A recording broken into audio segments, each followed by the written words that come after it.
Hi, and welcome to another special circumstances review. Well, video. It's not really a review. I'm actually going to talk a little about a couple of designs and some of my philosophies behind designs and when it comes to knives themselves. We've gone over sheath before. Today we're actually going to talk a little about the knives themselves that go in the sheaths. And you'll have to excuse me a little. I just got done with the workout, so I'm still a little out of breath and a little shaky, but here we go. So this is a relatively new design for me. This is one of the few times I've made a fairly traditional profile guardless dagger. And I'll just say right off the bat, doing a even halfway symmetrical design is an absolute pain in the ass. I'm reminded of why I haven't really done these before, because it's really difficult, especially when you do everything freehand like I do. So, pretty compact. This is a short handle, what some might even refer to as a 3-finger handle. I can kind of get all my fingers on it, but that's just my hand size. If you have a bigger hand, large or extra large glove size, this would definitely be a 3-finger dagger. Pretty thin. Very high grinds. This actually cuts remarkably well. The blade is wide enough to allow it to cut, unlike a lot of slimmer dagger designs. And the handle has my texturing, which I don't know if I can get the camera to focus on that. Yeah, kinda. You can kind of see it. It's basically a dimple texture. It's very skin friendly, doesn't catch on your clothes, doesn't do anything like that. Which is pretty nice. And you see, it's fairly symmetrical. The grip is very secure, works in both directions.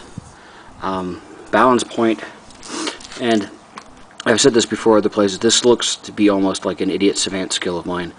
I almost always manage to get the balance point either right at the finger choil or slightly in front, right at the guard.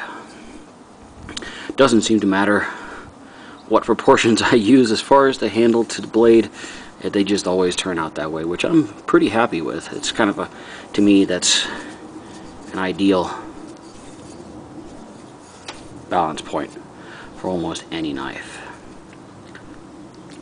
Pretty happy overall how it turned out.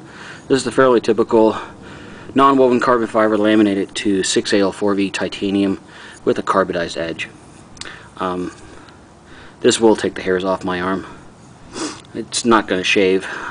It's very difficult to get a titanium blade to actually do that reliably and still maintain a relatively decent edge. But it will do it.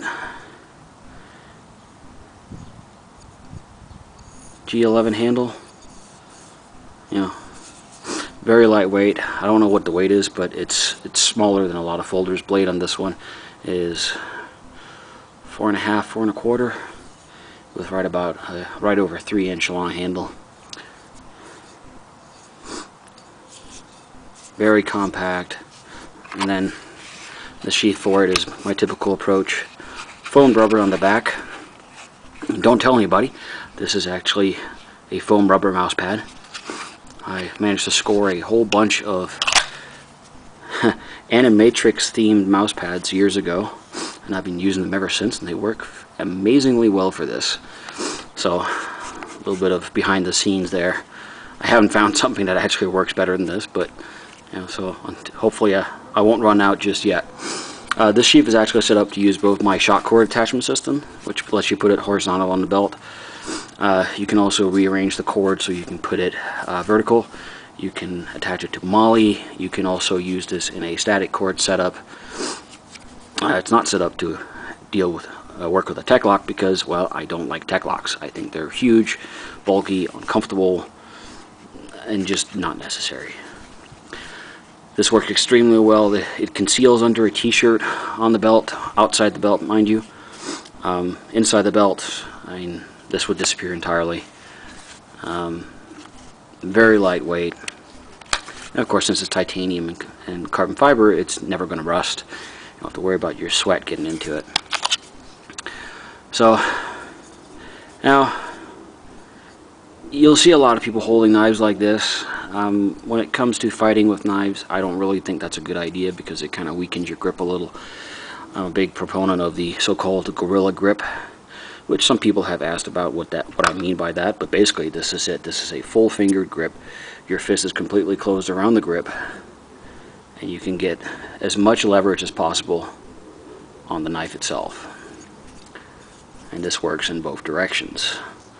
This is not quite long enough for me to thumb cap, but I can still lock it in because of the texturing and the shape, so it doesn't go anywhere. Pretty nice, huh? I call this the Pilum, means spear in Latin. I thought that was appropriate just because of the profile. And kind of similar thing with the Hobbes that some of you may have seen before. Short handle, compact, very secure grip despite the length. Again with a balance point in this one right at the guard. Works in both directions.